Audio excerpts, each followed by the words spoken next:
Welcome back sa aking YouTube channel mga trops. Kung bago ka pa lang, please click the subscribe button at notification bell para lagi kang updated sa boxing news.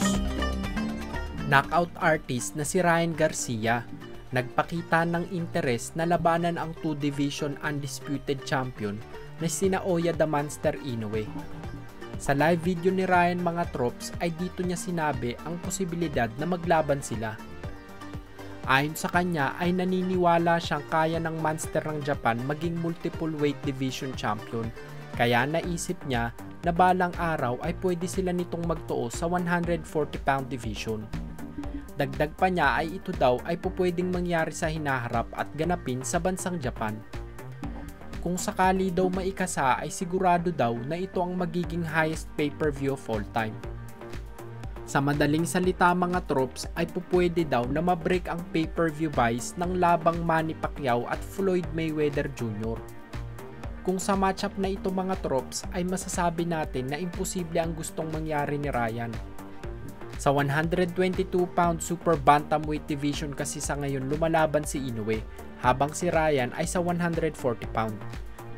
Kung sakaling umakyat si Inoue sa 140 pound ay 4 na dibisyon ang kinakailangan niyang akyatin. Matatandaan mga trops na umugong ang dream fight sa pagitan nila Gervonta Tank Davis at Inoue sa 135 lightweight division naman. Maraming boxing expert ang nagsasabi na sobra-sobra na ang 135 pound para kay Inoue at sa tingin nila ay sa 130 pound division na lang ang isasagad ng katawan ng monster ng Japan. So mga trops, dito natin masasabi na sobrang layo talaga ng 140 pound para kay Naoya Inoue. Anything is possible naman mga trops, ngunit kung isa sa alang-alang natin ang sensya sa boxing, ay dito natin maiisip na malabo talaga itong mangyari.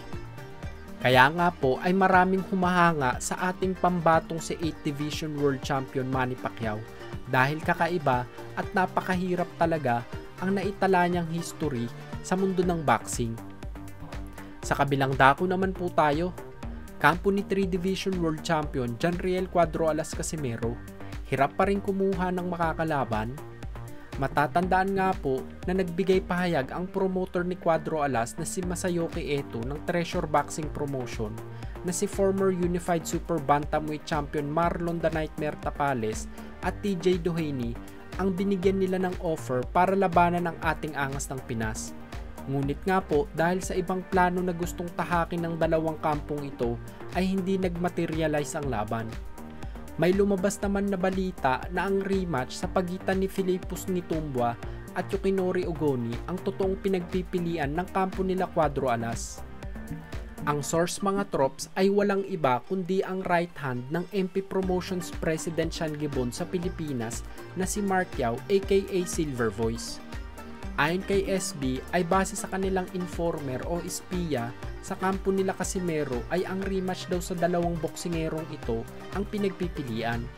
Ang amin pong info ay kung ano na lang po ang kauwian nilang tune-up fight ngayon, kung sino po pinagpipilian nila. Handa na po ba ang lahat? Sorry po, nawala ako ng saglit, may tumawag. Ang kanila daw pong pinagpipilian ayon sa aming reliable source. Kilala nyo din, okay? Any educated guess there? Meron po ba kayong hula kung sino ang susunod na tune-up fight ni Tune-up Fighter of the Year? Clue, kilala nyo. Ayan. No. No, she loves me not. Tune-up nga eh. Tune-up ba si Doheny? Ang taas na, si Tapales, tune-up ba yan? Ang taas ng rank niyan. Oh. Kabaga. Okay. Ang pinagpipilian po nilang tune-up, mga kaibigan, it's either Ogoni or Nitumboa. Oh my G. Saan na lang pupunta yung career na tinatahak ng career niya? Kung isa talaga sa mga ito mga trops ang makakasagupa ng ating angas ng Pinas, ay dapat ay mag-ensayo at magpakondisyon pa siya ng husto nang sa ganun ay mapatunayan niya na karapat dapat siya sa title shot kontra sa monster ng Japan na si 2 Division undisputed champion Naoya Inoue.